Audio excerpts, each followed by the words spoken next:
Le mouvement patriotique du salut a pris une décision cruciale lors de son congrès extraordinaire tenu le 13 janvier du côté de N'Djamena. Il s'agit bien sûr de l'ancien parti au pouvoir de ce côté. En un temps record, les congressistes ont donc annoncé et acclamé le président actuel Mahamat Idriss Déby comme étant bien sûr le président d'honneur et l'ont investi candidat à la prochaine présidentielle. L'annonce faite sans débat ni vote a été orchestrée par un comité d'organisation composé notamment de figures influentes du MPS. Ce choix stratégique intervient à un moment crucial où notamment le Tchad s'apprête à mener justement ces élections générales qui se tiendront au mois d'octobre prochain. Au-delà même de cette cérémonie d'investiture, on est tout de même en droit de se poser la question, celle de savoir si le choix porté sur l'actuel président de transition est légitime.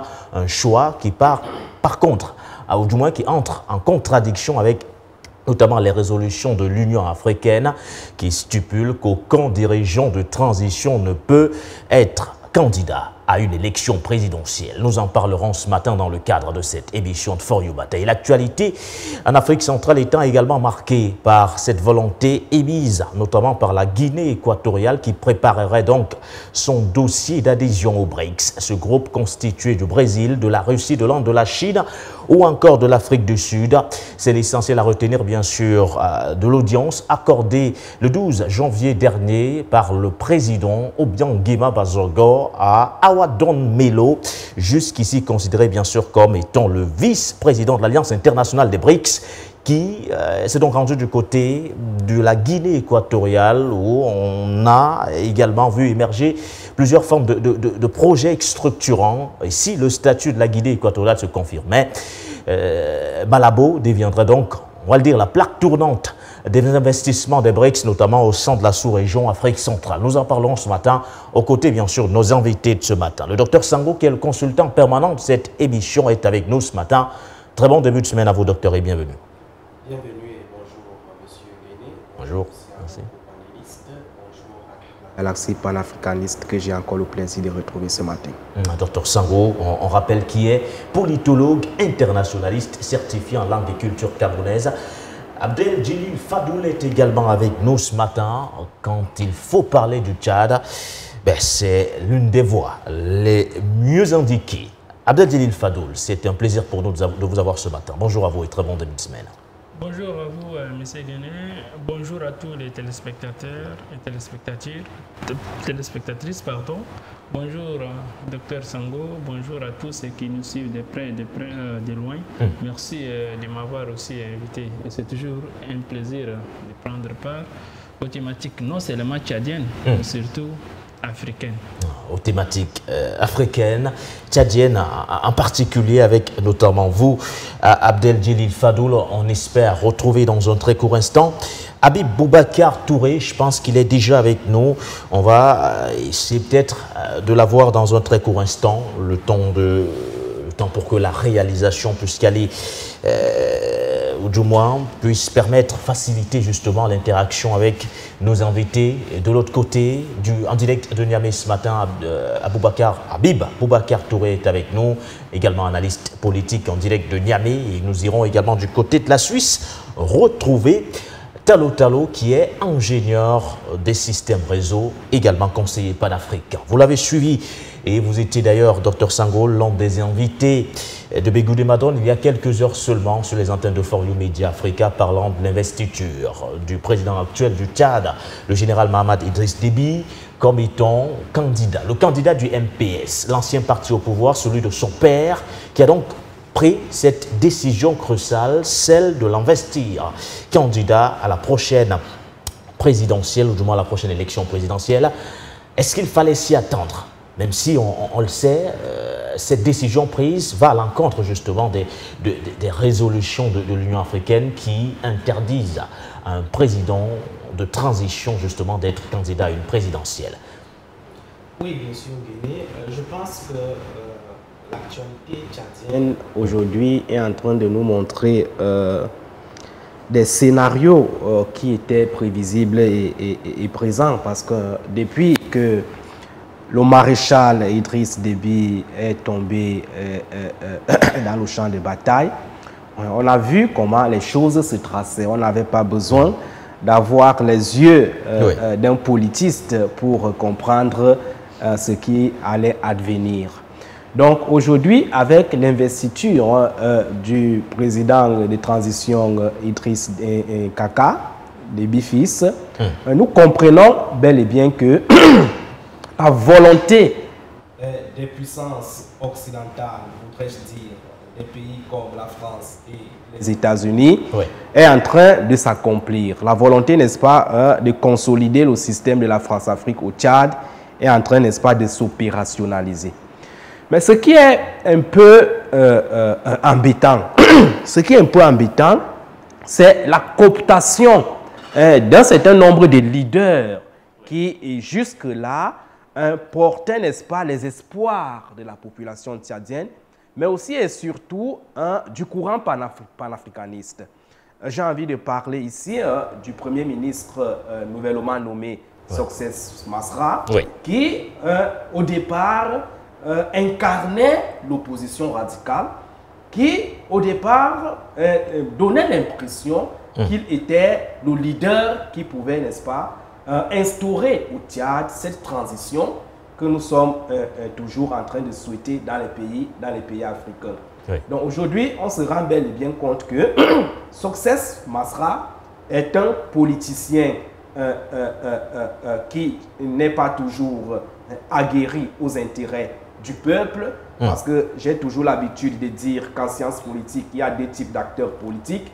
Nous avons les politiciens qui généralement cherchent leurs intérêts et les hommes d'État qui vont généralement au-delà de leurs intérêts pour revertir les causes, n'est-ce pas, nationales. Donc, Success Masra aujourd'hui, à travers ses agissements, laisse croire qu'en réalité, il n'était pas soucieux des intérêts du peuple tchadien et qu'il était là pour chercher ses propres intérêts. Donc, pour ma part, aujourd'hui, avec la désignation du président de transition comme étant le candidat du parti du mouvement patriotique du salut. Pour moi, ce n'est pas surprenant. Ce n'est pas surprenant, d'autant plus que du point de vue partisan, du point de vue politique, c'est, n'est-ce pas, du droit de ce parti politique de choisir le candidat qui leur convient. Mais maintenant, il ne s'agit pas seulement de choisir le candidat, il faut maintenant essayer, comment dirais-je, c'est-à-dire essayer maintenant d'analyser cette candidature-là, non seulement avec la conjoncture nationale tchadienne, mais aussi et surtout la conjoncture régionale, j'ai envie de dire sous-régionale. Donc, à partir de ce moment-là, il y aura des incongruités qui pourraient, n'est-ce pas, ici, amener à interroger cette investiture du président Mahamat Kaka. Merci à vous, Dr Sango, peut-être avant de vous retrouver. Abdel Fadoul, saluer tout d'abord Habib Boubacar Touré. J'espère que la connexion a été établie entre Niamey et Douala, la capitale économique du Cameroun. Alors Habib, bien le bonjour à vous. Est-ce que vous nous recevez?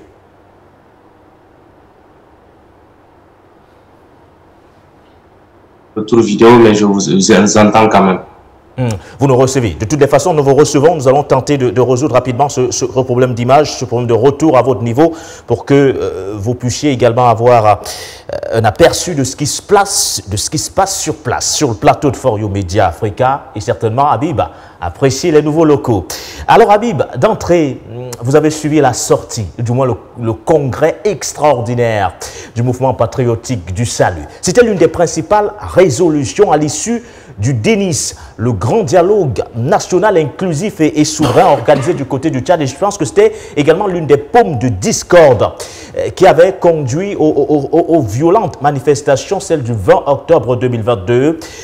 Cette clause qui avait été introduite dans ces résolutions et qui donnait le quitus au président actuel de pouvoir candidater à la prochaine présidentielle. Mais là, cette fois, on voit que décidément, tous les voyants sont au vert pour le président Idriss Déby. Est-ce que vous êtes surpris ou alors il fallait s'y attendre au regard également de l'environnement politique du Tchad aujourd'hui à ce qu'il soit investi par l'ancien parti ou du moins par le parti de son père, l'ancien parti au pouvoir, Habib Boubacar? Loin de nous, M. Nguéné, d'être surpris par cette information. Mais avant de répondre à la question, je voudrais quand même saluer mes deux co-panélistes qui sont sur le plateau flambant neuf de Forum Média. Je vous félicite, vous également, pour ce retour en force, je vais dire, pour cette première de l'année. Je salue les téléspectateurs, les auditeurs et tout ce qui nous suivent sur les différentes plateformes de la chaîne panafricaine.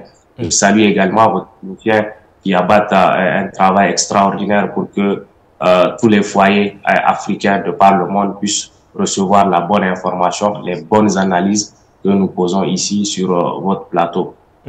Pour ceci étant dit, je reviens à votre question. On ne peut pas être surpris de l'évolution de la situation politique au Tchad. Vous vous rappelez au lendemain du ralliement de Success Masra, celui-là qui a été présenté comme le principal opposant au régime Déby père d'abord, et ensuite au fils qui s'est toujours insurgé contre une transmission dynastique du pouvoir, qui était la principale raison pour lui de radicaliser son engagement politique jusqu'aux événements tragiques du 20 octobre qui a vu des fils et des filles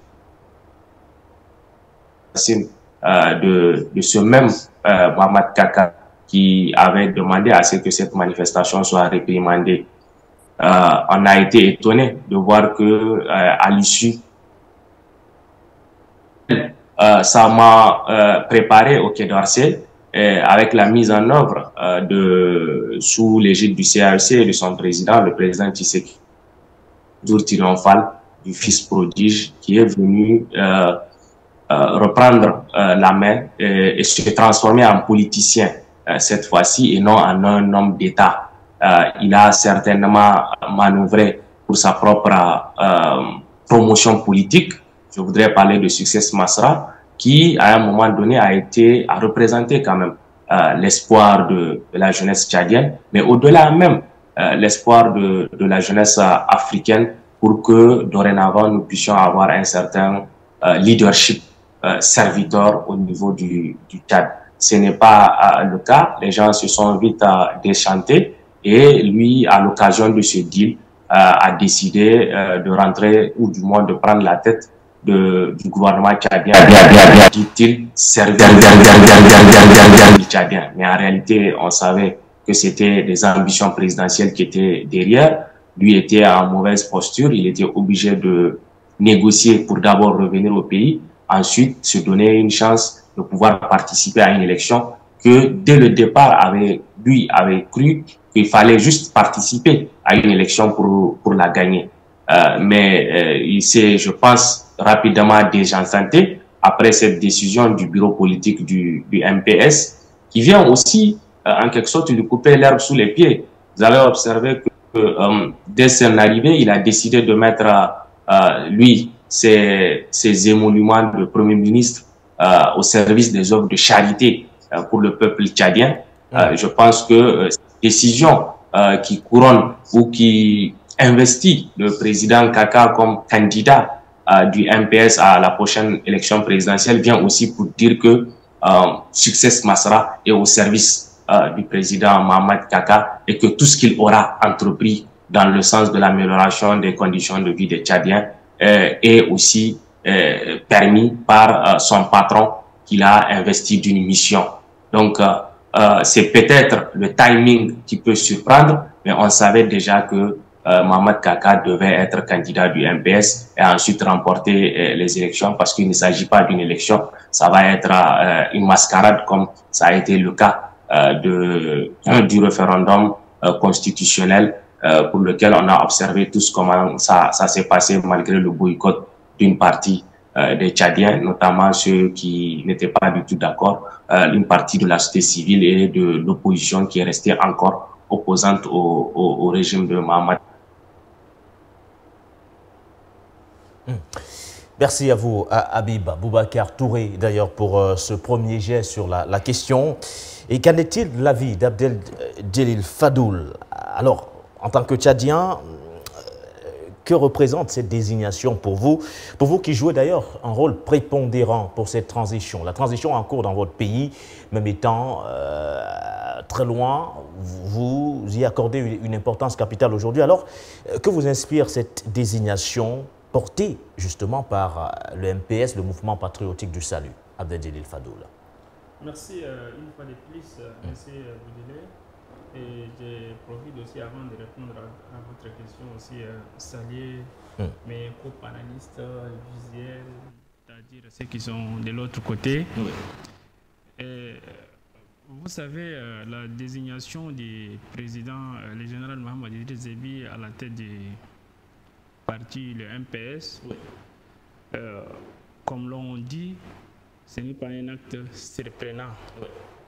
Pourquoi? Parce que d'abord, le parti en lui-même, après la mort tragique de maréchal Idriss Déby, il faut savoir que ce parti s'est trébuché tout en changeant le secrétaire général qui était, comment on appelle, Mohamed Zimbada. Il était aussi remplacé par son adjoint. Après, ce même comment on appelle, secrétaire vient d'être investi lors du 11e congrès. Vous savez, ce parti, c'est un parti présidentiel, c'est-à-dire c'est l'ancien parti au pouvoir, et il vise que le pouvoir. Et le général Mohamed Idriss Déby, actuellement, il n'a même pas pris acte de la décision des congressistes. Mais comme un parti qui a été à la tête du pays et qui a régné pendant 30 ans, pourquoi ils visent les chefs de l'État? Ils ont trouvé en lui un candidat idéal. Comme le docteur vient de le dire, c'est leur droit. Et puis, rien de surprenant. Vous pensez que c'est le seul candidat idéal aujourd'hui du MPS? Du MPS, bien sûr. Du MPS, comme d'autres partis aussi le pensent. Vous savez, quand on voit le parcours du général Mohamed Idriss Déby, après la deuxième phase de la transition, nous ne pouvons pas dire qu'il n'a rien fait pour le pays quand il s'agit de l'apaisement politique au sein de la société tchadienne. Une très grande partie des opposants sont rentrés au pays et vous venez notamment de mentionner les cas de l'ex-opposant le plus radical. Ouais. Succès Masra, qui est revenu et qui a été porté au niveau de la primature dans votre pays? Bien sûr. Donc, quand on va sous l'angle politique, comment on appelle politicien, le président Mohamed Idriss Déby, jusqu'au preuve du contraire, il fait un bon profil politiquement parlant, parce qu'il a eu, comme tantôt je venais de le dire, il a eu ramené une adhésion en quelque sorte de l'apaisement politique et tout cela. Donc c'est pourquoi le MPS voulait anticiper comme de prendre un candidat et le présenter. Mais bon, la décision reste, on essaie de le suivre parce qu'il n'a pas encore pris officiellement acte. Et pour la jeunesse tchadienne, tout ce qui est important pour le peuple tchadien et la jeunesse tchadienne, c'est d'avoir un leader serviteur qui copte les réalités du peuple tchadien. C'est là ce qui est important. Mais est-ce le cas actuellement avec le régime en place, celui justement du général Mohamed Déby, c'est-à-dire ce régime qui prend en considération les aspirations profondes du peuple tchadien? Abdel Djelil Fadoul, pour vous qui êtes suffisamment mieux indiqué justement pour nous édifier là-dessus. Bien sûr que oui. Bon, vous savez, il y a beaucoup de choses à faire. Nous ne pouvons pas dire que voilà, quand on parle du sens du panafricanisme, comme mes collègues qui sont ici présents sur les plateaux et autres l'entendent, nous n'avons pas ces projets, mais il y a aussi des progrès dans ce sens. Donc, l'espoir fait vivre. Et nous pouvons aussi, comment on appelle, dénoncer, et nous pouvons aussi accompagner les autorités à faire les meilleurs choix. Nous ne pouvons jamais cracher sur l'avenir. Donc c'est pourquoi, voilà les choses qui en résultent de cela. Mais, comme je vous ai dit tantôt, M. Boudélé, voilà les politiciens tels que cooptés à l'image des autres que on venait de les souligner. Ils ont laissé comment le peuple en route. Oui. Et en général, les militaires sont moins, comment on appelle, hypocrites, si vous me passez le terme, que les politiciens. Voilà en ce qui concerne la situation qui prévaut dans notre pays. Nous aurons l'occasion peut-être de revenir, Abdel Fadoul, avec vous, notamment autour de la nomination de Success Masra, mais également de sa récente sortie. Comment est-il passé de farouche opposant au bras droit pratiquement du général Mahamat Idriss Déby? Alors, partagez-vous, Dr Sango, partagez-vous, entre autres, je vais dire ça, quel est le mot? L'optimisme, voilà. Partagez-vous l'optimisme de Fadoul qui préfère peut-être ne pas accorder de l'importance à la personne, ou du moins aux personnes qui dirigent le Tchad aujourd'hui, mais certainement au projet que ces derniers portent. Dr Sango. Oui, je pense que l'optimisme est permis, mais il est difficilement acceptable compte tenu de la façon dont les choses sont en train de se passer aujourd'hui.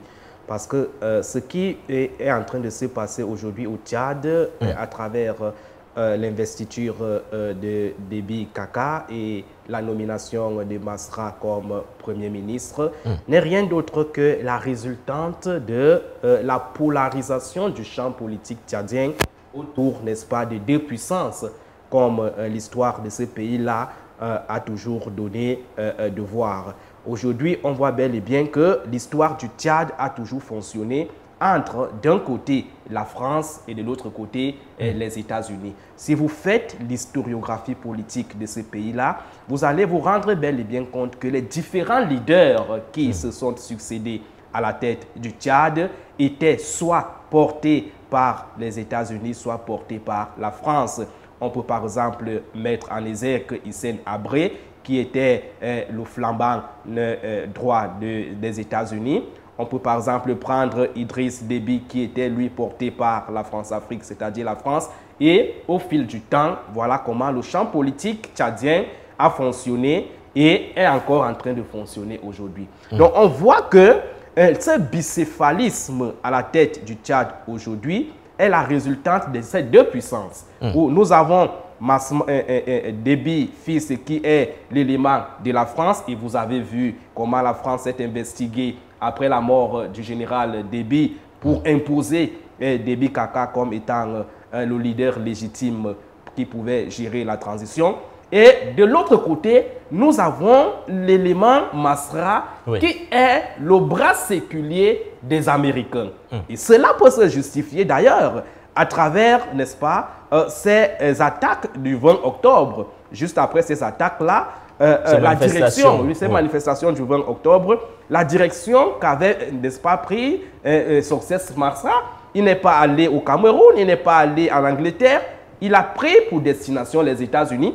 Et c'est là-bas que tout a été joué pour qu'il soit porté aujourd'hui à la tête du Premier ministère. Vous savez que l'accord qui s'est opéré en RDC n'était pas un accord ex nihilo. C'était un accord qui était la résultante, n'est-ce pas, de la configuration des ambitions de ces puissances-là pour qu'au Tchad, on puisse, n'est-ce pas, ici avoir des leaders en phase avec les intérêts des puissances occidentales. Donc, pour ma part, je suis tout simplement en train de dire que il faut que les Africains soient rigoureux. Parce que moi, je suis un adepte du panafricanisme. Et ce n'est pas parce que nous avons des obstacles sur le chemin que nous devons à un certain moment donné baisser les bras et embrasser le pessimisme. Aujourd'hui, ce qui est en train de se passer au Tchad, pour ma part, est un obstacle à l'avancement du combat panafricaniste parce que nous assistons au Tchad aujourd'hui à la consolidation de ce système-là. Donc c'est un problème et c'est un problème davantage qui doit interpeller les acteurs africains qui en réalité devraient se méfier de ce qu'on appelle les traités et les négociations sur le plan international, M. Nguéné. Je vais toujours revenir traité et négociations sur le plan international. Négociations sur le plan international. Parce que la géopolitique, en réalité, et les acteurs politiques occidentaux l'ont déjà intégré, les traités et la négociation, n'est-ce pas ici, hein, sont des outils géopolitiques d'imposition des intérêts aux autres puissances. Or, les acteurs africains n'ont pas encore compris cela. Les acteurs africains pensent toujours que la négociation comme le traité sont des moments d'amusement, des moments où il faut aller jouer, des moments où il faut, n'est-ce pas ici, hein, blaguer n'importe comment. Or, à tête des grandes missions de la négociation comme des traités, je le dis toujours, figure la configuration des rapports de force, d'ambition et de rivalité présents et prévisibles sur la scène internationale. C'est lorsque vous signez des négociations, vous signez des traités, qu'on vous impose parfois des ambitions, des positions qui, à la longue, vont jouer contre vos intérêts. Nous avons des précédents en Afrique aujourd'hui. On voit que c'est à travers un traité, un accord que le président Gbagbo a été, n'est-ce pas ici, hein, débarrassé du pouvoir à travers ce qu'on a appelé les accords de Marcoussis. On voit que c'est à travers les traités qu'on tient beaucoup d'États en Afrique. On voit également l'actualité au Mali avec le traité d'Alger. Oui. Chance que les acteurs maliens ont compris que c'était une chose, n'est-ce pas, sur laquelle on ne devait pas mettre trop d'attention. Donc, aujourd'hui, on voit que c'est à travers la négociation qui s'est passée en RDC que le Tchad est en train de sombrer encore dans ce système de la France-Afrique pour plusieurs années. Donc, dans les jours à venir, on va tout simplement vivre cette mutualisation des deux acteurs qui vont évoluer parfois en duel, parfois en duo. D'accord? Oui. Parce que les États-Unis, comme la France également, évoluent au Tchad depuis l'histoire tchadienne, parfois en duel, parfois en duo. Ils évoluent en duel lorsque les intérêts sont un tout petit peu divergents, mais se retrouvent lorsqu'il faut sauver le système de la France-Afrique au niveau du continent africain. Donc, c'est ce que ces deux acteurs-là vont jouer tout au long de l'histoire, n'est-ce pas, du Tchad. Une autre hypothèse, et je vais sortir par là. Dr. Sango. Je vais sortir par là. Lorsque vous voyez Success Masra et Déby Kaka à la tête de l'exécutif tchadien aujourd'hui, c'est une stratégie savamment pensée par les pays occidentaux pour essayer de s'influencer réciproquement. D'accord? Parce que c'est également une stratégie qui montre que si demain après-demain, Déby Kaka s'émancipe contre le système de la France-Afrique, se rebelle contre les pays occidentaux, il sera facilement remplacé par Success Masra. Donc c'est vice-versa. Les pays occidentaux sont des fins stratèges, ils savent ce qu'ils font. Malheureusement, les acteurs africains semblent ne pas comprendre ce géopolitique au niveau régional et international. Il est donc important d'intégrer cela. Aujourd'hui, on voit bel et bien que les véritables perdants face à cette bataille-là, et comme on dit souvent, lorsque les éléphants bagarrent, c'est les herbes qui souffrent, c'est le peuple tchadien. C'est le peuple tchadien parce que le peuple tchadien avait porté, n'est-ce pas, son espoir à un certain moment donné sur l'un de ces leaders-là, en l'occurrence Success Masra, parce que lorsqu'il définissait des discours, lorsqu'il s'exprimait, il portait, n'est-ce pas, ici, les causes qui touchaient les Tchadiens. Donc aujourd'hui, on voit que le discours a changé. Il est en train de porter en gloire aujourd'hui celui qu'il considérait comme le mal hier. C'est ça la politique africaine. Les acteurs politiques africains, lorsque leurs intérêts, n'est-ce pas ici, hein, leur recommandent, peuvent sombrer dans des compromissions qui parfois n'ont rien à voir avec les véritables intérêts des différents peuples. Merci à vous, Dr Sango. Abdel Fadoul, décidément, votre pays est au cœur justement de cette bataille géopolitique entre notamment toutes ces puissances qui voudraient chacune, on le rappelle, peut-être jouer leur partition de ce côté. Mais est-ce que vous voyez en ces batailles géopolitiques aujourd'hui une véritable menace pour le processus de réconciliation tant prôné jusqu'ici par les différents acteurs? Vous avez suivi la sortie de Success Masra. Il disait oui, si le fait aujourd'hui pour moi d'être le copilote justement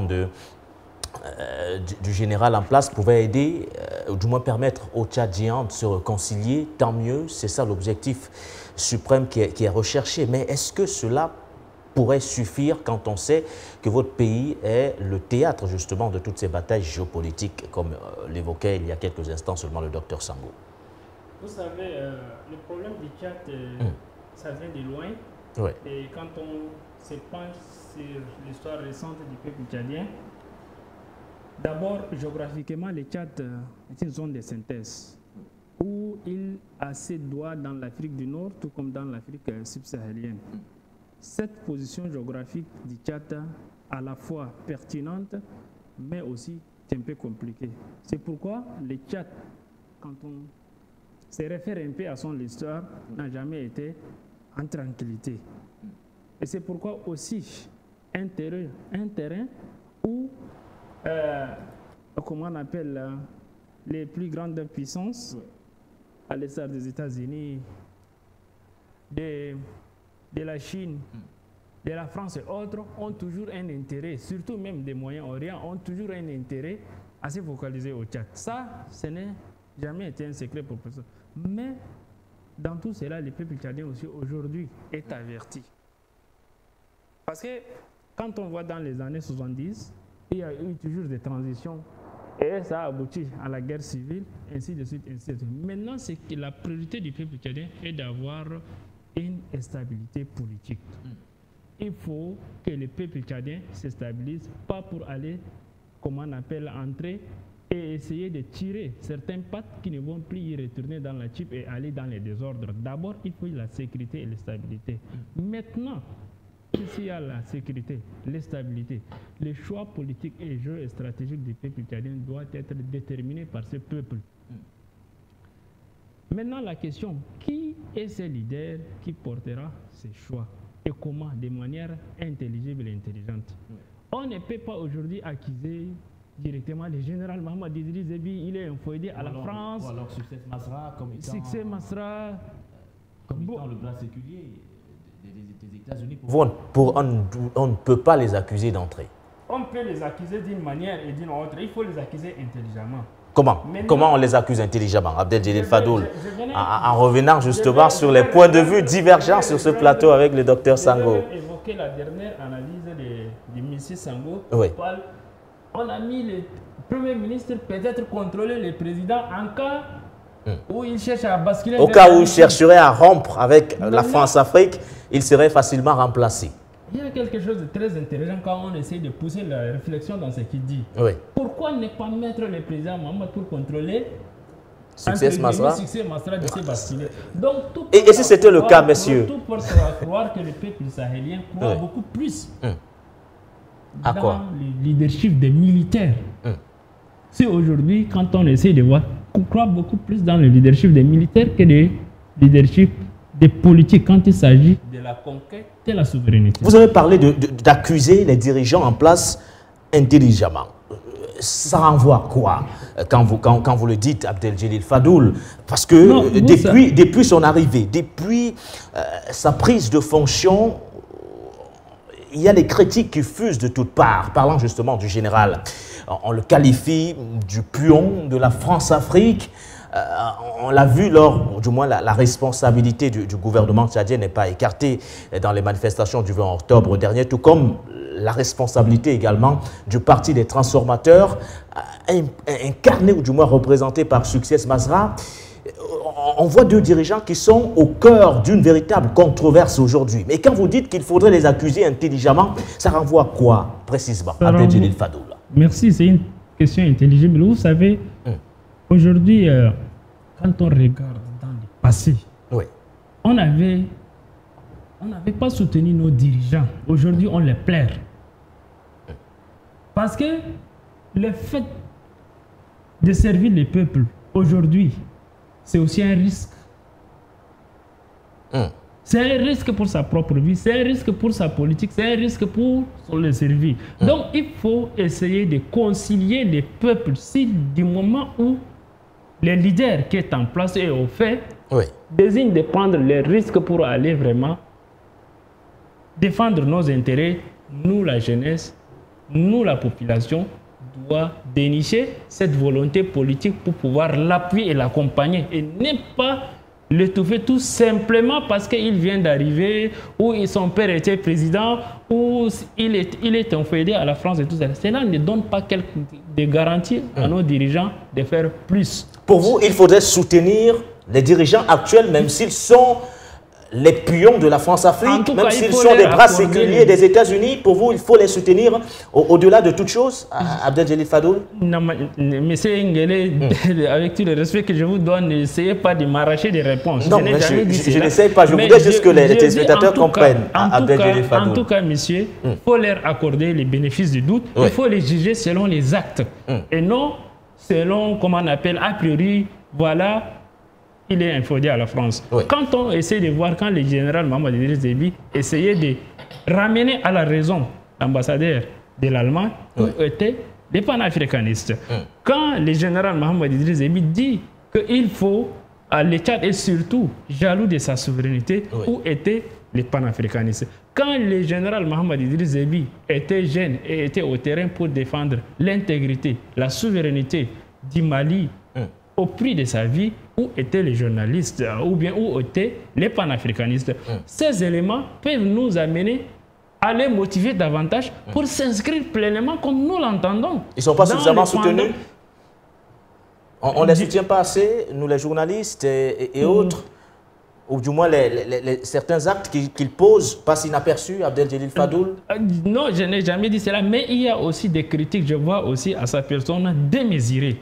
Il y a des choses qu'il faut critiquer à sa personne pour qu'il s'améliore, mais il faut aussi reconnaître ce qu'il fait comme un acte positif pour l'intérêt de la nation, pour l'intérêt du continent. C'est pourquoi vous parlez d'accuser intelligemment, de critiquer intelligemment. Abdel Fadoul, merci à vous. Docteur Sango, je vous ai vu sourire pendant justement la prise de parole de votre copanéliste aujourd'hui, qui pense d'ailleurs qu'il faudrait critiquer, mais de façon intelligente, les dirigeants en place, leur laisser le temps, parce que par le passé, justement, nous n'avons pas assez soutenu, du moins le peuple n'avait pas assez soutenu les anciens dirigeants, mais qu'aujourd'hui, avec notamment les militaires au pouvoir, il faudrait peut-être changer de paradigme. Docteur Sango. Oui, vous savez, la position qui est la nôtre au sein du mouvement panafricaniste sur le statut ou la nature du nouveau leadership en Afrique. Aujourd'hui, nous sommes de ceux qui pensons que les militaires n'ont pas seulement leur place aux casernes, les militaires éclairés sont même 1000 fois mieux placés pour défendre l'intégrité et la souveraineté du continent africain. Et lorsque je l'ai dit, maintenant il faudrait que nous apprenions à être rigoureux dans ce que nous faisons. Parce que le panafricanisme n'est pas seulement ce mouvement qui doit être utilisé lorsque ça plaît à quelqu'un et le rejeter lorsque ce n'est plus dans le cadre de vos intérêts. Ce que nous disons, c'est quoi? C'est que nous devons avoir des leaders qui doivent apprendre à poser des actes forts. D'accord? Pas des actes, n'est-ce pas, ici, de compromission, pas des actes qui, à un certain moment donné, vous faites un pas en avant, après ça, vous faites un pas en arrière. Non! Ce que nous sommes en train de dire au niveau du Tchad, c'est quoi? C'est que le président Kaka est arrivé au pouvoir par le système de la France-Afrique. Ce qui n'est pas fondamentalement mauvais, parce que nous avons eu à observer des présidents qui ont utilisé ce système pour arriver au pouvoir. Mais qui ont changé les choses par la suite. Qui ont changé de casquette au fil du temps. C'était par exemple le cas de son père au soir de sa vie, malheureusement. Et je pense qu'il est mort, c'est fondamentalement à cause de ça. Parce que la rébellion même qui a tué le maréchal Idriss Déby ne se ressent plus aujourd'hui. Donc c'était comme si on voulait seulement l'assassiner et disparaître. Est-ce que vous comprenez encore les affaires de rébellion au Tchad? Ils ont disparu. Donc ce que nous sommes en train de dire, c'est quoi? C'est que le président Kaka doit, maintenant qu'il a le pouvoir, parce que là maintenant il est à la tête du Tchad, poser et rassurer les Africains quant à ce qui concerne le système de la France-Afrique. Regardez par exemple ce que les 3 leaders du Sahel sont en train de faire. Est-ce qu'on peut reprocher à ces leaders-là quelque chose quelconque? Non, on voit que ces leaders-là sur les actions qu'il pose sur le terrain, il n'y a aucune action contradictoire. D'accord? Il pose des actions qui rassurent. Il pose des actions qu'il faut poser. Il ne pose pas des actions, n'est-ce pas, minimalistes. Parce que face à cette libération du continent africain, il y a deux tendances, vous le savez. Exactement. Voilà. Mais est-ce que les réalités sont les mêmes aujourd'hui? On entend beaucoup Oui. de débats autour justement des mouvements de révolution qui sont impulsés du côté de l'Afrique de l'Ouest, qui, entre autres, entrent en contradiction avec notamment ceux qui sont opérés du côté de l'Afrique centrale. Est-ce que les réalités tchadiennes sont les réalités du Mali, du Burkina Faso, encore du Niger, quand on demande au général Mahamat Idriss Déby de s'inscrire dans cette dynamique-là, docteur? Oui, monsieur Nguéné, je pense qu'on ne doit pas instrumentaliser le paradigme géographique lorsqu'il faut penser le problème de l'Afrique aujourd'hui. Oui. Et lorsque vous voyez l'Afrique dans son ensemble, les problèmes sont les mêmes dans presque tous les pays. Oui. Les problèmes des pays africains aujourd'hui, c'est le problème de la souveraineté. C'est le problème de la souveraineté. Les pays africains ne sont pas souverains. Et parce que les pays africains ont le même problème, presque les mêmes réalités, il est donc important de faire des analyses holistiques qui tiennent compte de cette situation globale. Donc, moi, j'étais en train de dire que Idriss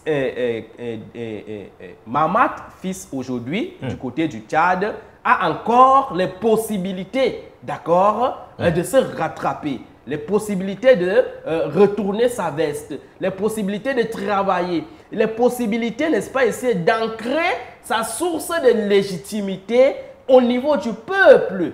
C'est ça le véritable problème. Parce que dans tout ce que nous vivons aujourd'hui, c'est la crise de la légitimité. Et cette source de la légitimité aujourd'hui est en train de prendre une orientation france-africaine au Tchad. D'accord? Parce que nous sommes en train de voir que ceux qui sont en train de travailler pour imposer à la tête du Tchad des leaders ne sont pas forcément les Tchadiens. D'accord? On voit comment les puissances occidentales s'investissent sur le terrain. On voit comment ils font des accords. On voit comment ils travaillent pour imposer au Tchad une certaine catégorie de leaders. C'est ça qui fait problème aujourd'hui. Or, les pays africains aujourd'hui sont en crise, fondamentalement parce que ces présidents n'ont jamais été légitimes du point de vue de la véritable légitimité. Donc, parmi les problèmes que l'Afrique doit résoudre aujourd'hui, il y a le problème de la crise de la légitimité. Cette crise de la légitimité qui doit, n'est-ce pas, ici être redéfinie par les présidents africains et qui n'est pas forcément obligé d'être, n'est-ce pas, ici calqué à la légitimité occidentale. Nous ne sommes plus obligés d'utiliser les élections, le vote, pour choisir nos leaders. D'accord? Nous ne sommes plus obligés. Parce que l'exemple du Mali, du Burkina Faso et du Niger nous montre qu'en réalité, on peut être légitime sans passer par les élections, sans passer par le vote. Donc, au fil du temps, nous avons donc constaté et nous avons compris que les élections et le vote, tels que imposés par les pays occidentaux, n'ont rien à voir avec la véritable légitimité en Afrique. Donc, moi, je suis de ceux qui pensent que Mahamat Kaka, aujourd'hui, est dans ce maillage du système de la France-Afrique. Il lui appartient donc d'être vigilant et de peut-être travailler pour qu'au fil du temps, il puisse s'en émanciper rapidement. Parce que ce que son père a fait au soir de sa vie, lui, il peut rapidement le faire lors de son pendant son jeune âge, parce qu'il est encore jeune. Et si l'objectif, justement, avant que vous ne preniez la parole, Abdel Fadoul, était justement de consolider tout d'abord bien le pouvoir en place, avant peut-être de marquer cette rupture, docteur Sango, c'est-à-dire, lui c'est vrai, il n'est pas arrivé aujourd'hui, mais on ne peut pas changer en un an, voire en 2 ans, un système qui perdure depuis plus de 4, voire 5 décennies, docteur Sango. Et si le véritable objectif, c'était de consolider le pouvoir en place, avant justement de marquer cette forme de rupture que vous évoquez. Monsieur Guéné, ne restons plus dans ce paradigme du temps où on est toujours en train de dire qu'il faut du temps pour changer les choses. Non, on ne se développe pas, on ne se libère pas en prenant du temps. Parce que si le temps était un élément du développement, je pense que Haïti aujourd'hui serait un pays développé. Donc, les pays africains n'ont plus besoin du temps. Parce que les 3 pays de l'AES Sahel sont en train de nous montrer les exemples. Nous sommes en train de voir des révolutions dans ces pays-là qui n'ont pas nécessité 10 ans, 20 ans, 15 ans. Nous avons déjà des fruits. Nous avons déjà des fruits. Ce que je suis en train de dire, c'est quoi? C'est que Mahamat Fils, aujourd'hui, doit endosser sa confiance sur son peuple. Il doit faire ce que son peuple lui demande de faire. Or, aujourd'hui, si vous prenez le micro-trottoir, vous donnez à un Tchadien ou à une Tchadienne aujourd'hui pour qu'il donne sa position sur ce qui est en train de se passer au Tchad, vous allez comprendre que le Tchadien ou la Tchadienne va vous dire qu'ils ne sont pas contents de l'hébergement des forces militaires françaises au Tchad. Ils ne seront pas contents.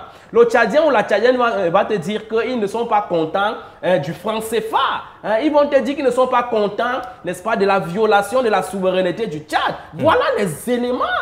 Or, un leader aujourd'hui qui travaille en faisant fi de cette position-là, en faisant fi de la volonté de son peuple, c'est un leader qui, pour ma part, ne mérite pas d'être à la tête des États africains aujourd'hui. Moi, je suis rigoureux et je suis en train de dire qu'aujourd'hui, nous avons besoin des leaders qui font la volonté du peuple, les leaders qui soient des boussoles du peuple, des leaders qui ont pour fondement de légitimité le peuple. Parce que si vous avez votre peuple derrière, je pense que vous connaîtrez certes des soubresauts sur le plan international, mais vous aurez une fondation inébranlable qui fera de vous, n'est-ce pas, un leader capable, n'est-ce pas, de faire face à ces velléités de déstabilisation des puissances internationales. Merci à vous. Vous vouliez rebondir certainement, Abdel-Djelil Fadoul, sur les propos du docteur Sango qui parle des dirigeants qui respectent, entre autres, et qui mettent en priorité les aspirations profondes du peuple. Bon, pas tout à fait pour rebondir sur les propos du docteur, mais j'aimerais aussi surtout faire remarquer le rôle central que joue mon pays, le Tchad, dans le sens du panafricanisme. Le Tchad fait beaucoup pour l'Afrique. Je prends l'exemple de la sortie récente du Premier ministre nigérien actuel. Vous parlez du Premier ministre Lamine Zen. Il avait dit aux Nigériens, cache qu'il est très important que vous sachiez que le Tchad a refusé d'entrer en guerre contre nous. C'est un succès. Il faut un général comme Mahamat Idriss Déby à la tête de ces pays pour dire non à un certain temps aux officiers extérieurs qui cherchent à déstabiliser l'Afrique.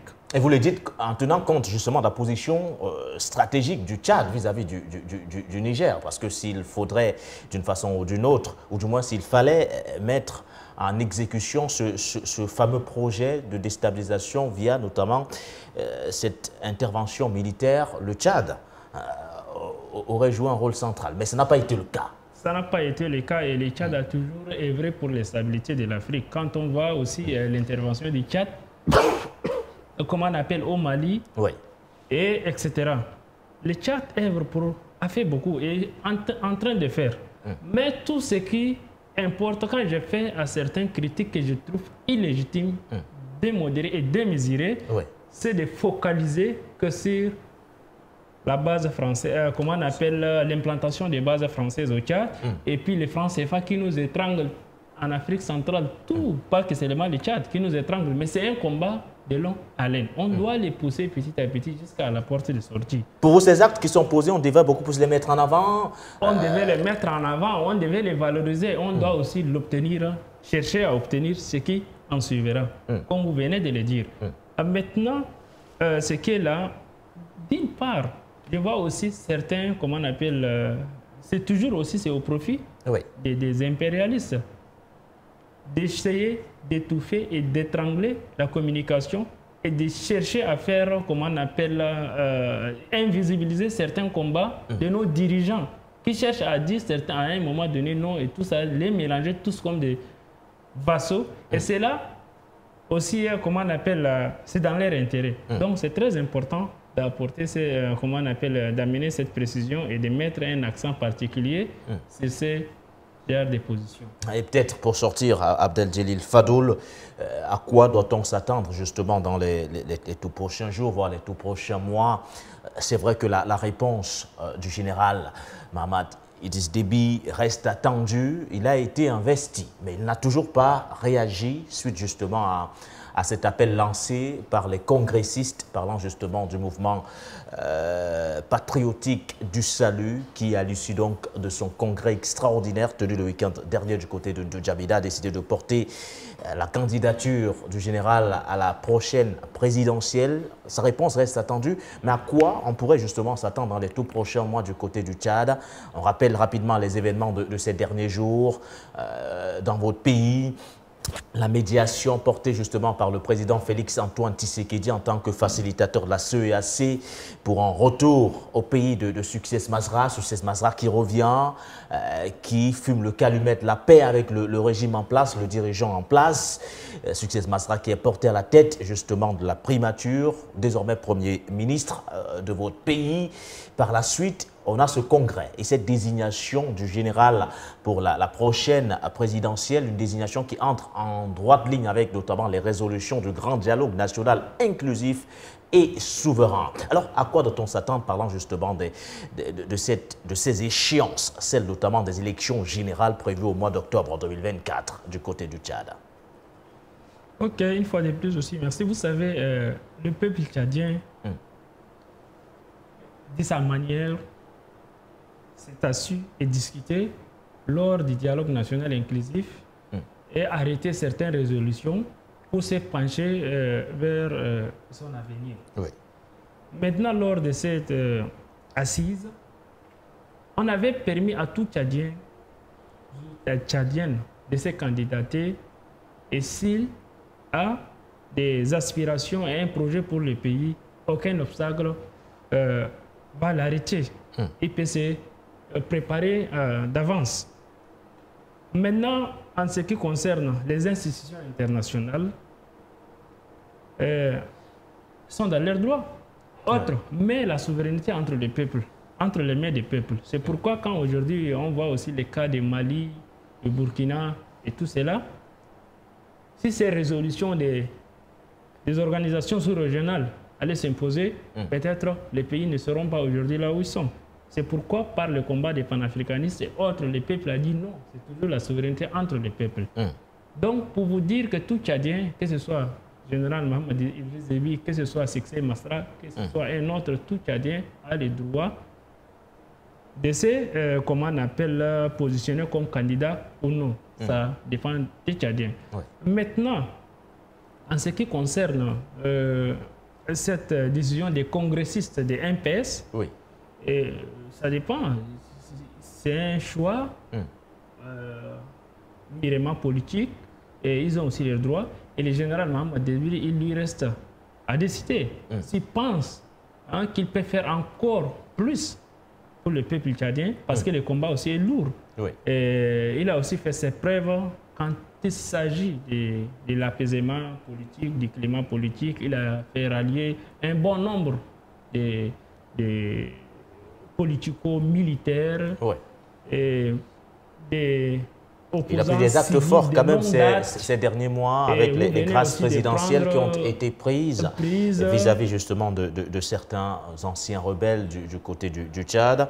Le retour de Succès Masra, vous avez parlé, oui. Il y a eu ces actes forts qui ont été pris. Tout ça, vraiment, il faut s'armer d'un courage, d'un sens de patriotisme, et aimer ces pays-là et les faire.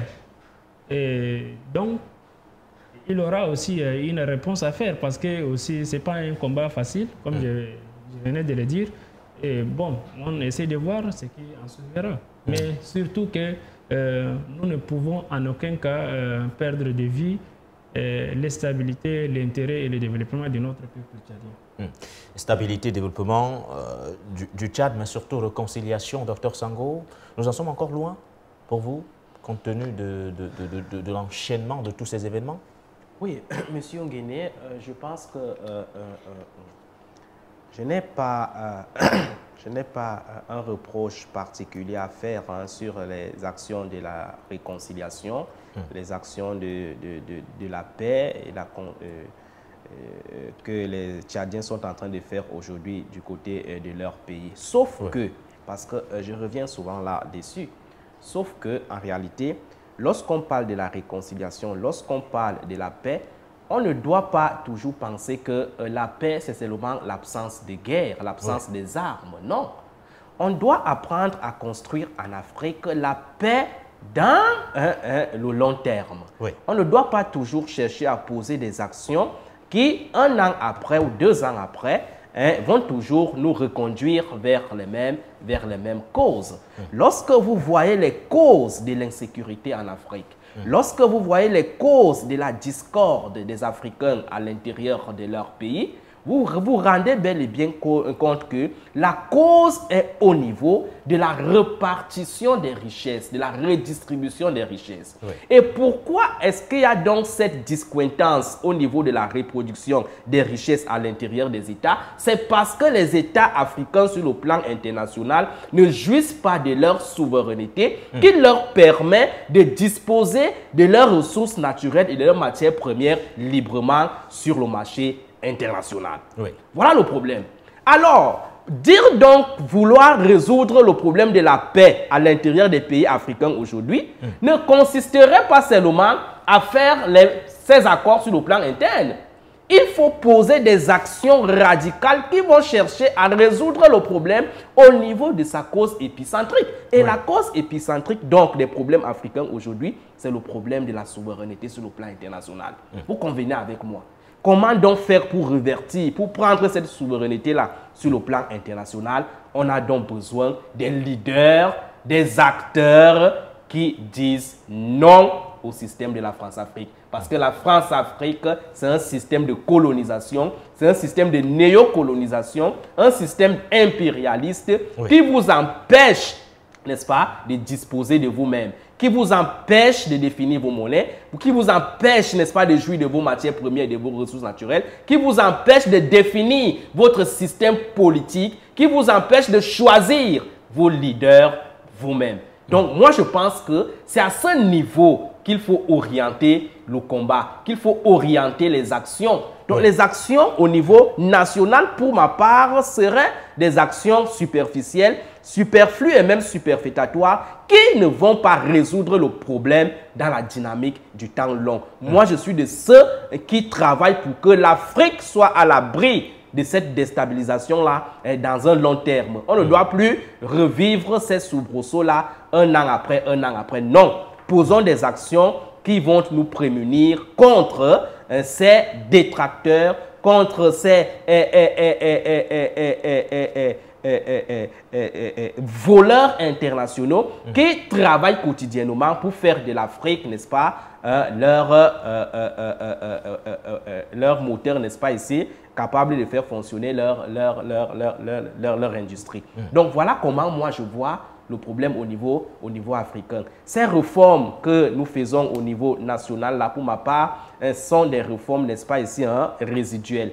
Il faut poser des actions au niveau international. C'est à ce niveau-là que le combat doit se jouer. Et je pense que les pays africains pourraient, n'est-ce pas, ici, réussir sur ce domaine-là, parce que nous avons non seulement la ressource humaine, non seulement les moyens, mais aussi et surtout les outils capables de nous libérer de cette domination occidentale. Merci à vous, docteur Sango, ce qui nous sert d'ailleurs de transition. Il nous reste encore quelques minutes à passer ensemble. Messieurs, on va rapidement évoluer, parlant justement de l'actualité du côté de la Guinée équatoriale, qui est donc devenu le premier pays de la sous-région à vouloir officiellement adhérer au BRICS. On parle de ce bloc constitué du Brésil, de la Russie, de l'Inde, de la Chine ou encore de l'Afrique du Sud. Cette volonté a été émise à l'issue notamment de l'audience accordée par le président Obiang Nguema Bazogo à Awadon Melo qui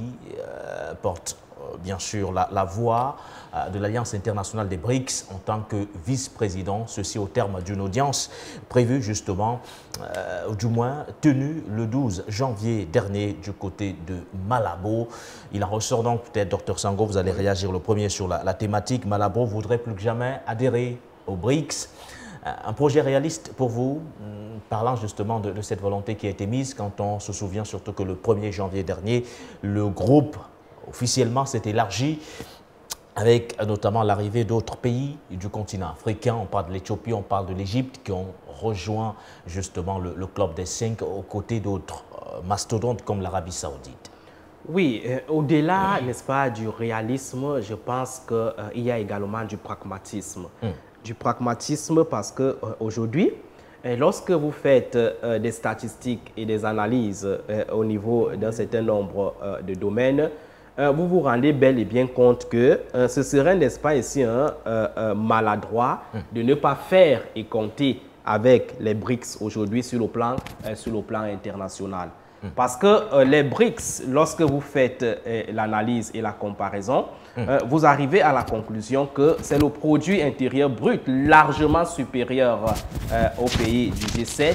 Oui. C'est une démographie qui caracole des milliards, c'est-à-dire un marché important. Oui. C'est aussi et surtout, n'est-ce pas, des avantages comparatifs sur le domaine sécuritaire et militaire que certains pays dans le monde et fondamentalement en Afrique pourraient, n'est-ce pas, ici, capitaliser pour faire face à ces processus de déstabilisation auxquels ils sont confrontés quotidiennement. Donc, lorsque vous prenez dans ces indicateurs-là, vous comprenez que lorsque vous êtes chef d'État, lorsque vous êtes leader, ce serait en quelque sorte maladroit pour vous de ne pas faire avec les BRICS.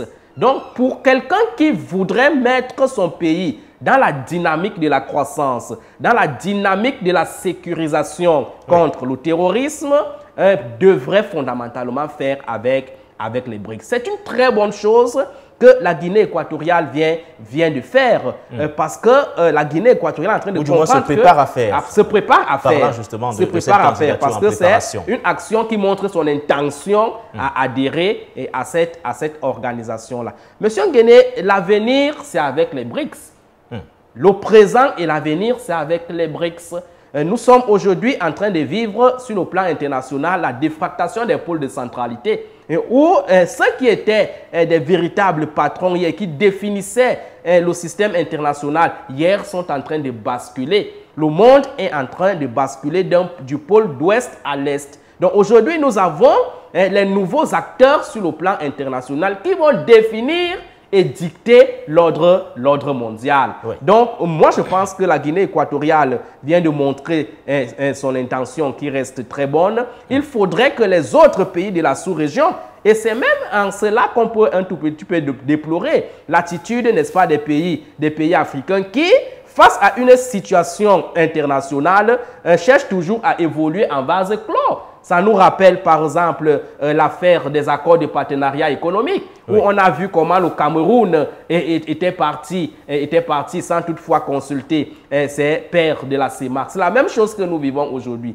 On aurait souhaité que cette adhésion-là au niveau des BRICS s'opère de manière communautaire et collective. On aurait par exemple souhaité que ce soit une décision qui sorte par exemple d'une organisation comme la CEMAC ou la CEAC, de l'UEMOA, etc. Pour que cette adhésion-là pèse, pour que cette adhésion-là ne soit pas une adhésion, n'est-ce pas ici, qui friserait en quelque sorte d'hypocrisie. Donc moi, je suis de ceux qui pensent que les pays africains gagneraient à adhérer massivement à ce mouvement des BRICS parce que c'est un mouvement qui va leur permettre non seulement d'être respectés et respectables sur le plan international parce que les BRICS, dans leur partenariat, respectent le partenaire de manière totale, mais aussi et surtout leur permettra, n'est-ce pas, de jouir de leurs matières premières et de leurs ressources naturelles. Le partenariat que les BRICS proposent sur le plan international propose aux pays africains, ce n'est pas un partenariat de filouterie, ce n'est pas un partenariat de condescendance, d'exploitation, de colonisation. Non, c'est un partenariat d'égal à égal, un partenariat gagnant-gagnant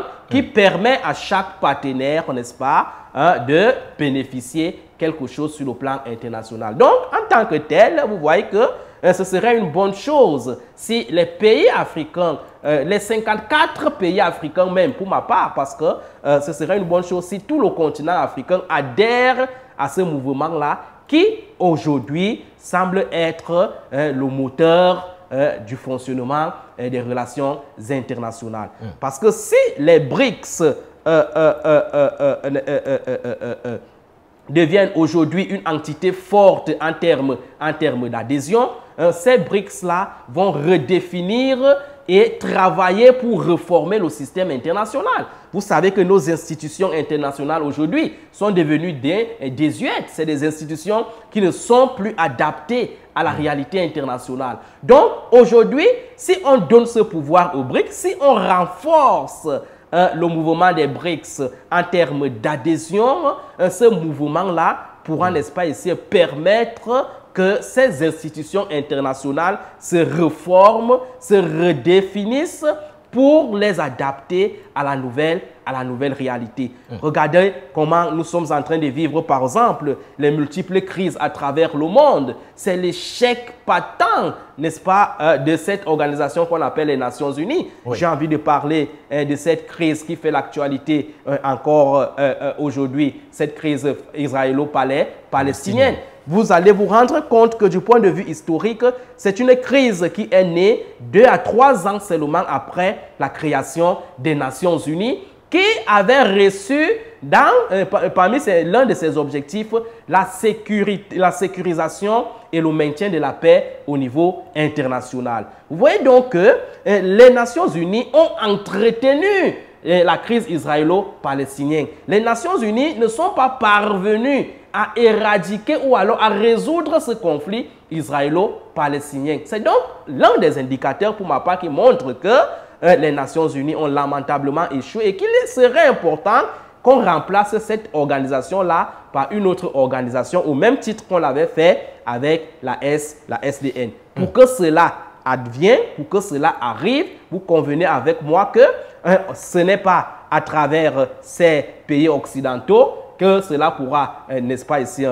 arriver. C'est simplement à travers l'imposition d'un rapport de force, n'est-ce pas, équivalent, d'un rapport de force sur le terrain, à travers d'autres acteurs qui pensent les choses différemment du pôle de l'Ouest, qui pensent que les choses peuvent se faire différemment, contrairement à ce que pensent les pays occidentaux. Et il n'y a que les BRICS, à l'état actuel des choses, M. Guéné, qui peuvent faire cela. Donc la Guinée équatoriale est dans une très bonne dynamique, c'est une très bonne intention. Il faudrait que cette intention-là, n'est-ce pas ici, se duplique dans tous les autres pays de la sous-région CEMAC spécifiquement et dans les autres pays d'Afrique en général. On rappelle bien sûr que les échanges entre le président de la Guinée équatoriale et le vice-président de l'Alliance internationale des BRICS ont porté, entre autres, sur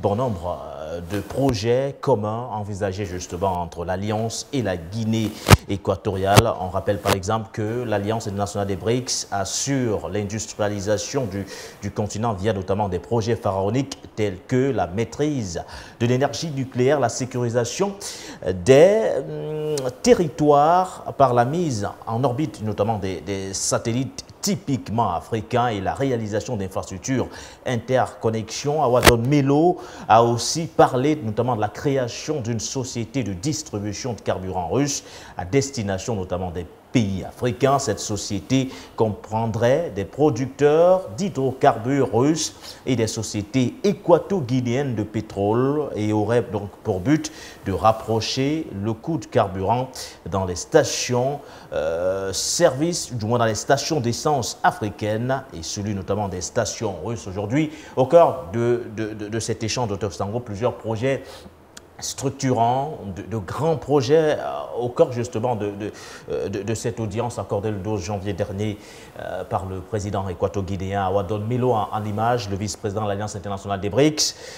Ce nouveau statut aujourd'hui pourrait éventuellement faire de Malabo, Dr Sango, aux côtés du Centrafrique, l'une des principales plaques tournantes des BRICS au sein même de la sous-région Afrique centrale, Dr Sango. Oui, cela, n'est-ce pas... En cas de matérialisation de tout ce qui est évoqué, parlant justement des résolutions qu'on devrait tirer à l'issue de cette audience entre le chef de l'État équato-guinéen et le vice-président de l'Alliance internationale des BRICS.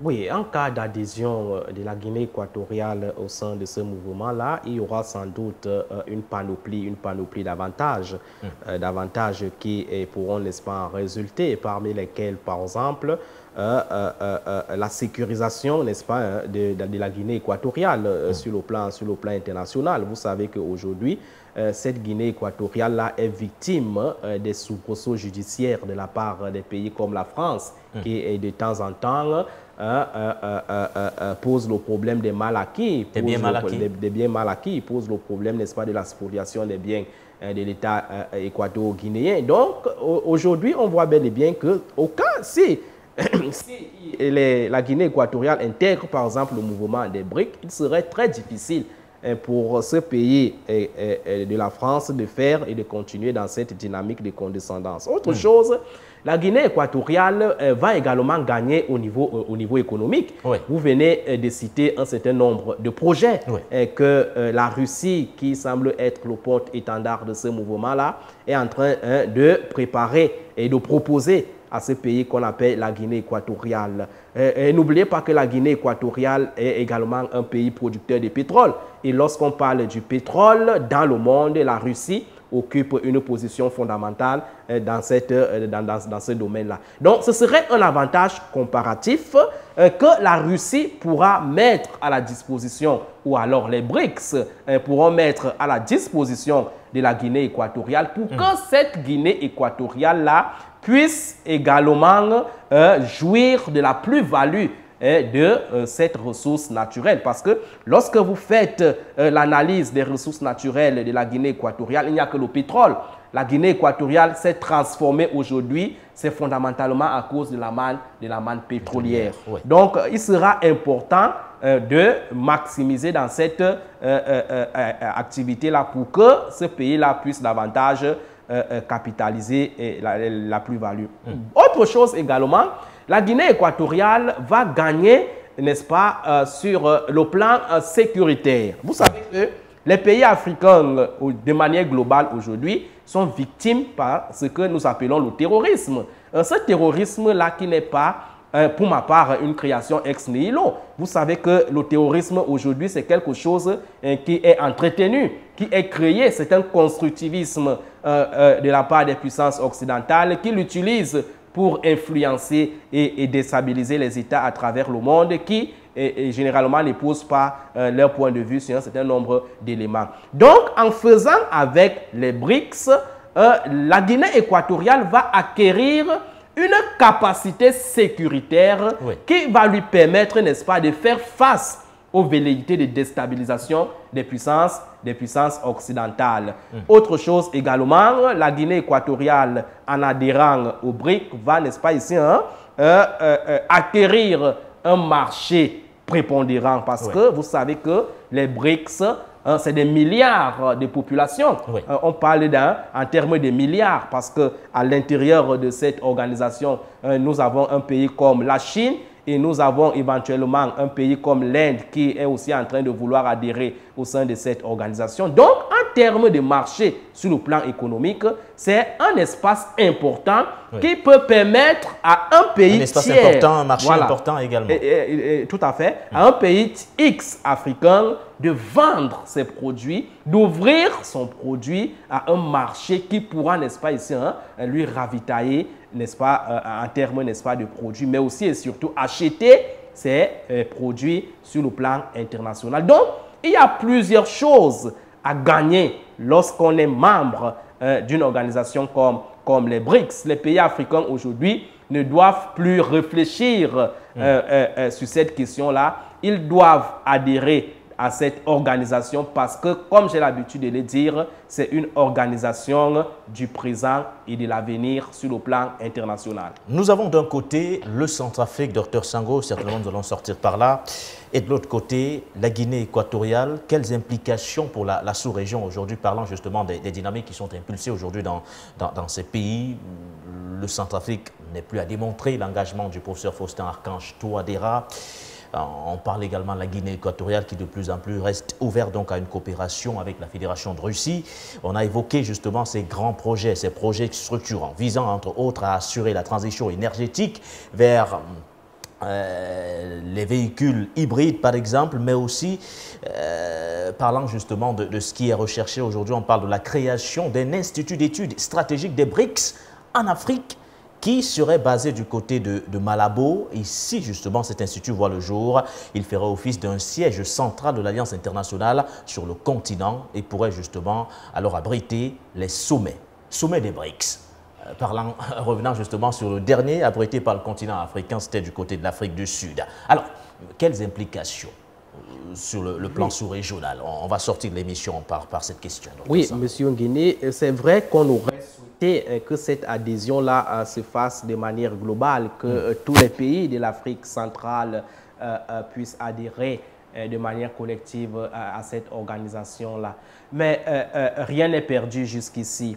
L'adhésion de ces deux pays-là, Centrafrique et Guinée équatoriale, éventuellement dans les jours à venir, aura des implications sans doute sur le plan sous-régional.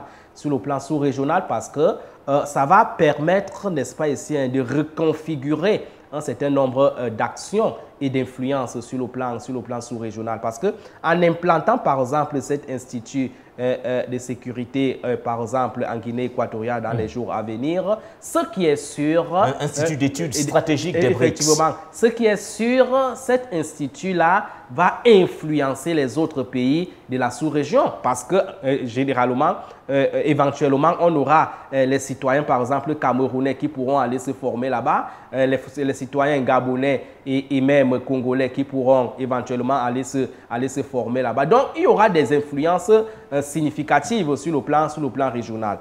Et autre chose également, il ne faut pas souvent oublier la position du Cameroun face à cette bataille-là. Le Cameroun, jusqu'ici, est avec le mouvement des BRICS, mais de manière surnoise. J'ai envie de dire avec la Russie, parce que lorsqu'on parle des BRICS, le point focal, c'est la Russie. Parce que le Cameroun, lorsque vous voyez les actions du Cameroun, le Cameroun a toujours agi dans l'ombre. Le Cameroun utilise la diplomatie de l'ombre dans ses relations internationales. Donc, moi, je pense qu'il faut analyser, n'est-ce pas, l'intégration des BRICS au sein de la sous-région CEMAC en intégrant le Cameroun. Il ne faut pas minimiser le Cameroun.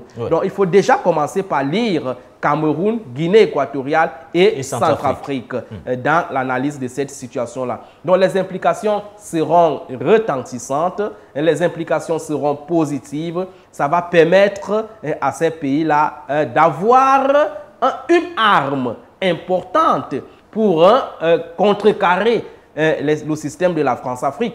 Parce que vous savez qu'avec le vent panafricaniste qui est en train de soulever les révolutions du côté de l'Ouest aujourd'hui, les acteurs france-africains sont en train de travailler pour que cela ne bascule pas au niveau de l'Afrique centrale. Oui. Or, aujourd'hui, avec l'avènement des BRICS au niveau de la sous-région Afrique centrale, ce sera une arme importante qui pourra permettre à ces pays-là de poser des actions sans toutefois avoir peur. Parce que l'une des choses qui a, n'est-ce pas ici, participé à fragiliser les États africains dans l'histoire, c'était parce que les États africains avaient ce qu'on appelle le partenariat lié. Ils avaient un seul partenariat, un seul maître. On leur avait imposé un seul type de partenariat. Donc aujourd'hui, avec ce qu'on appelle la diversification des partenariats, il serait difficile donc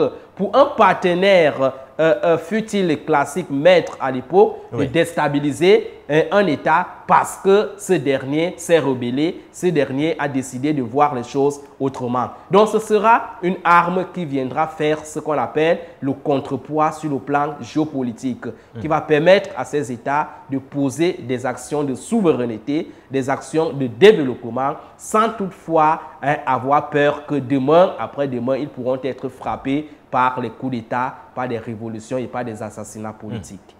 Merci à vous, Dr Sango. Et voilà donc qui met un terme à cette émission de Fort du Matin, la toute première production d'ailleurs de cette semaine, édition du 15 janvier 2023, aux côtés bien sûr de notre consultant permanent, Dr Sango, politologue internationaliste. Abdel-Djelil Fadoul était également des nôtres pour parler justement de l'actualité tchadienne, marquée justement par la désignation du général Mahamat Idriss Déby et comme candidat du mouvement patriotique du salut, l'ancien parti au pouvoir.